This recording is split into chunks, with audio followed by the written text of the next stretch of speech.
when I saw the movie, I was like, oh, I'm going to leave this for last because I think, you know what? I want a light, fun movie. It seems like this Steve Coogan, known basically as a comedic actor. I thought, okay, yeah, to see him and, stuffy British guy stuck with a penguin, this should be fun. Then it's like, oh no.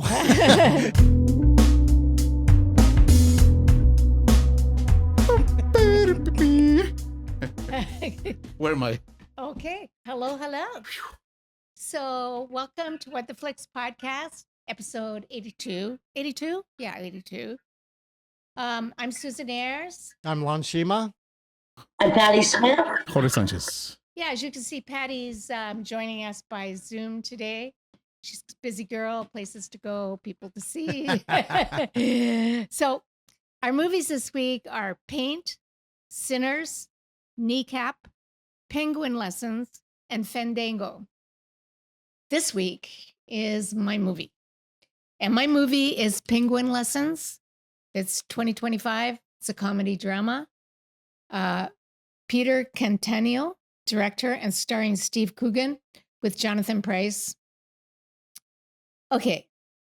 Steve Coogan plays Tom Mitchell, a British school teacher who is in Argentina to teach English and coach rugby at St. George's Boys' School during the 70s in Argentina. He makes friends with his housekeeper, Maria, and her daughter, Sophia, the daughter is an activist and protesting the coup d'etat that is escalating in 1976 in Argentina. When there's a bombing in the city and it calls for the students to get sent home.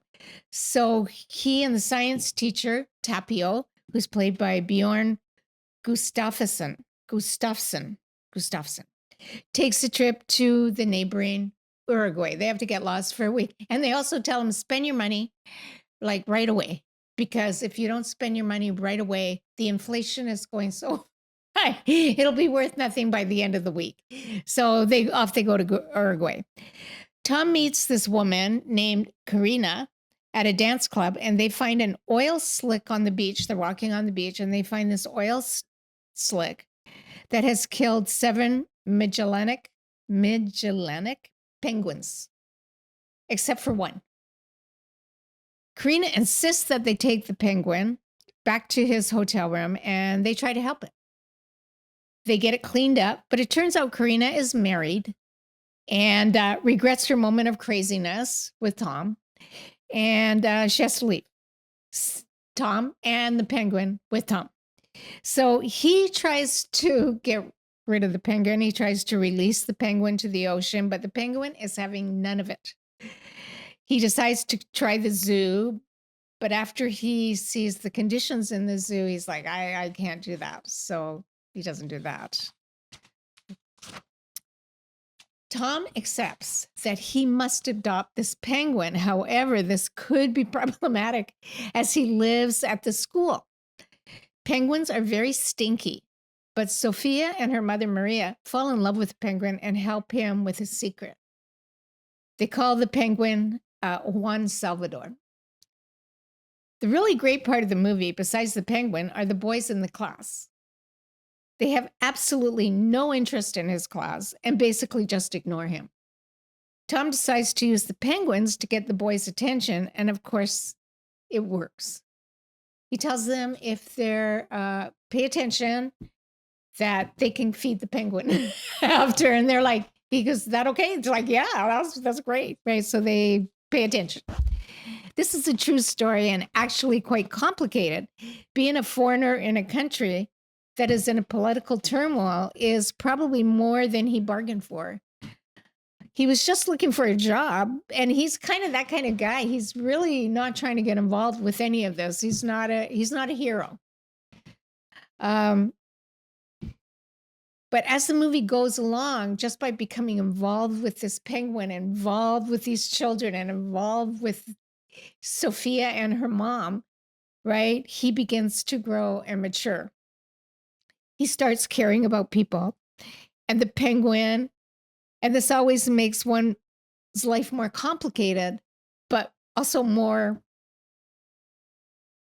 fulfilling, so he becomes more interesting, his life becomes more interesting, and he gets more sucked in. I really like this film. It was more than I was expecting, and that was a very nice surprise. I was not expecting that. I didn't know about the Argent. I just, penguin and lessons of a penguin. That's going to be great, right? But this actually happens in the 70s. Another one that we did that happens in the 70s. And, the political, I have to say, the political commotion seems to never stop. Okay. Yes, well, it's sort of funny because when I saw the movie, I was like, I'm going to leave this for last because I think, you know what? I want a light, fun movie. It seems like this Steve Coogan, known basically as a comedic actor. I thought, okay, yeah, to see him and, stuffy British guy stuck with a penguin, this should be fun. Then it's like, oh no. Starts off and immediately you see the politics of Argentina from the 76 or the 70s basically come up. Because, I remember this distinctly because I remember Isabel Perón was basically, not Isabel. Yeah, it was Isabel Perón. No, She was the third wife of Juan Perón, Oh, but it's okay. the third one, right? So she gets Not Evita. No, not her. No, she died. Yeah. I think she was the first one. That's right. Because she had taken over and then she basically was thrown out by the military. So it's a military coup. And then they decided to they want to get rid of all fascists, or the fascist government want to get rid of all communists, I guess, right? And It's socialists. communists they usually hate. So it had to deal with that. Now, fortunately, it doesn't really not ponders too much on politics, thankfully, but it does become an important role later on in the movie.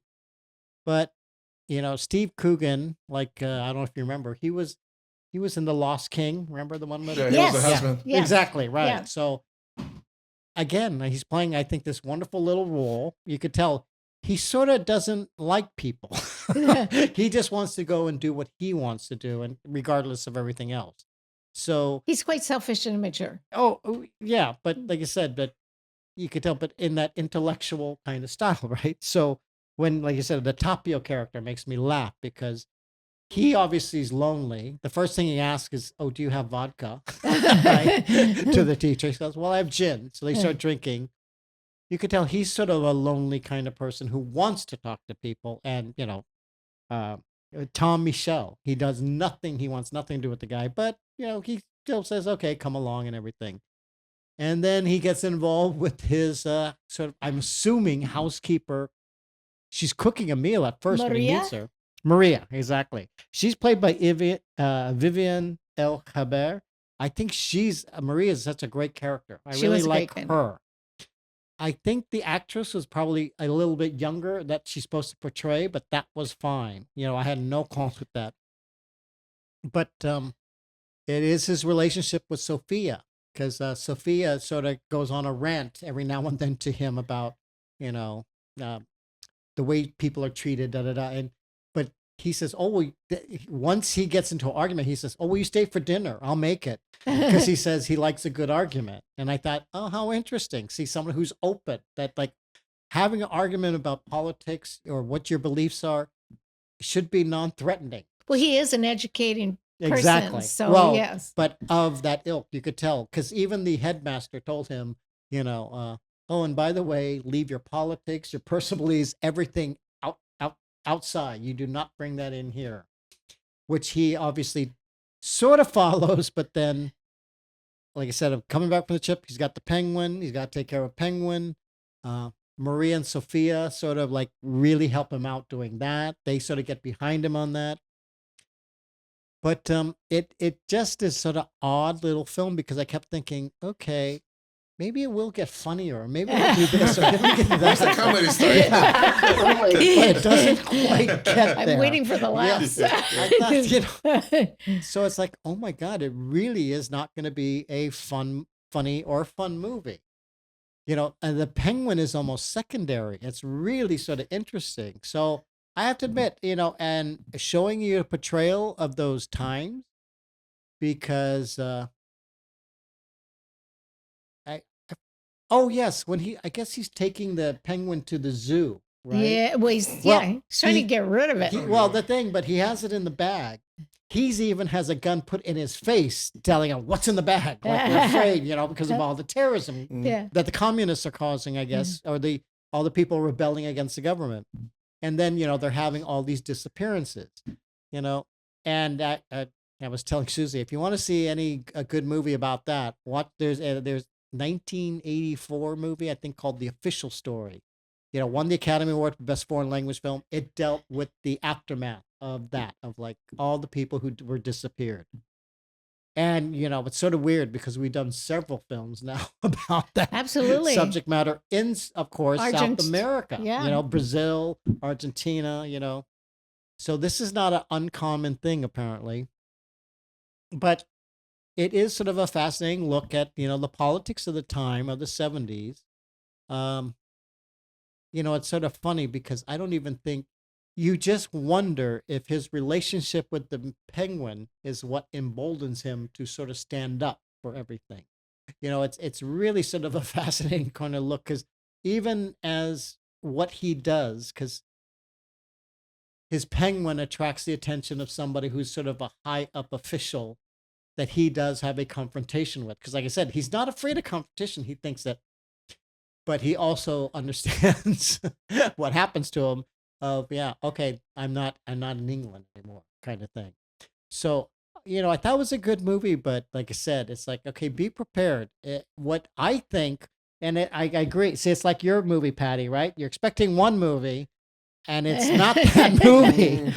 But like I said, that was just my preconceived notion. If I had watched a trailer or even read a review, then I might have been more prepared. I wasn't really real prepared for this. I thought the boys gave a lot of levity to it whenever he was chilling with the boys. Well, I thought, for example, they would talk about, because at one point the boys is bullied and they don't really do anything with that, in my opinion. But I do think you're right. But he also knows these are all rich kids, these are all like the elite kids in the country whose parents are like high up in politics or the police chief or whatever, so but they're still kids and kids are always great. Yeah. I think in movies. Go ahead, Patty. I totally agree with what you said. I went in expecting a very funny movie. Steve Coogan is the perfect guy to have with the penguin if it was going to be a penguin movie. But then they always bring up politics, and you're right. It didn't seem that the penguin had any part in it, and it was like secondary. And I don't know why they had the penguin. But when it starts getting political, I just don't like it. And I thought it'd be much funnier and sweeter. I thought that'd put a tear in my eye. And even the penguin was not that lovable. We didn't really get attached to the penguin. So, no, I thought it was a bust. Oh, me? All right, then. So, actually, just like Sinners was a deep movie with vampires, this was a political movie with a penguin. Politics and penguins. Yeah. Actually, I actually thought it was going to be like a documentary, like My Best Friend, the Squid, or whatever that was. Mm-hmm. Right. That was a great movie. Yeah, but I didn't realize. I thought we didn't do that one, did we? Because I think Steve Coogan with we might have think. I don't know. But because we didn't do it. Okay, because I think Steve Coogan has done documentary films before. So I thought he was doing a documentary with a penguin. And then I was like, oh no, this is an actual movie. So I actually enjoyed the movie. It did have funny moments. I think what the penguin was there for was it's kind of like changes. You see movies that they have a little character like an animal or a dog, whatever, and they change everybody. They affect everybody and everybody's behavior. So like the penguin, he has a hard time with the kids in school, for example. And then he introduces the penguin and suddenly everybody's like, oh, now they're all paying attention. Everything goes, it's so unique. So it's almost kind of magical that way. The penguin also becomes everybody's therapist. Because Yeah. everybody just was That was, I thought, very funny. and then you have yes. even people like Jonathan Price like into the penguin. Everybody just find out, they use him as to release Talk what to. see what they Bounce have. off. I like his friend too. The was a science teacher. The He, Tapio. Yeah. he was really Yeah. funny, because he's supposed to be all cool, but he's such a nerd. And there's no. Well, how to say nowadays, he had no wrists. So, but and yeah, this political. It shows how the hardship of the times too, and in the beginning, like you say, also in the movie he experiences he goes through this experience where he can do nothing about, and it shows how you freeze and he kind of feels better about that because what can I do about that? He kind of feels like a coward because he can do nothing about it. And I think the penguin probably brings out a different character in him after that. Yes. When you So- care about something, you take care exactly, of it. Yeah. So now he's tries to find a way to do something about the other situation too. So yeah, it reminded me, well, like obviously it's Argentina, so at times so like Argentina 1980 where we saw the movie too with the Argentine actor with the blue eyes. Yeah. So it's a good movie. It's a serious movie. It's weird because it's almost like two movies, like Sinners, which is it's got a little funny moments with the penguin and everything, and like literally you can concentrate on that part, but then it's got this really depressing, serious tone with what's going on with the country. So then they gotta balance that too, make it have that serious movie and also be funny too at the same time. So Mhm. it wasn't entertaining. It was takes you back and it's depressing, but yeah, I did enjoy it. Yeah. And what's weird is because I recognize the director because he's the one who did that's Peter Cattaneo. He's the one who did Full Monty. Yes. He So did that's Full what I was Monty. trying to think of, that Look at kind that. of fun Wow. kind of film. And he makes a social statement there too about, Yeah. the Yeah, working, right. the class that's got the unemployed class, so He's showing his diverse chops. Right there. yes. Wow. Well, maybe he's maturing, I guess. Yeah. And notice how it's always the South America is usually more like a British connection, like Yeah. some films, as opposed to Central America and Mexico, which is more U.S. or kind of like that. Yes. But I noticed when I see South American stuff, it's always Yeah. the British, the Brits that are connected. Because I think it had to do with the beef trade and that's my map. oh, and I Yeah, also know, yeah. yeah. In fact, I think they imported polo to Argentina, if I'm not mistaken. Well, So, yeah. obviously rugby because they're Yeah, they playing have with a rugby. that. See, exactly. That's what made me laugh too, right? You don't see Guatemalan rugby team, but they're really fast. Anyway, so yeah, I enjoyed it. Yeah. Yeah, I actually enjoyed it too. So, okay, so I guess my movie, so you would. Oh, gosh, what would I give this movie? I give this movie a 5. Yeah. I'm going back to the 7. 7's easy. No, it is. Well, it's funny. That's, I didn't hate it. It is a good movie. It is a good movie. A serious movie. And I almost felt like they were trying to make some movie that maybe could be nominated for something, but I don't know if it was. But it's 2024, so too late. So I'll give it an 8. Yeah, I'll go with you. I'll give it an 8. I liked it. Okay, so we actually have one more movie, and we'll be back, remember, next week to like us and subscribe and buy us coffee if you can. Okay, so thank you. All right. Bye.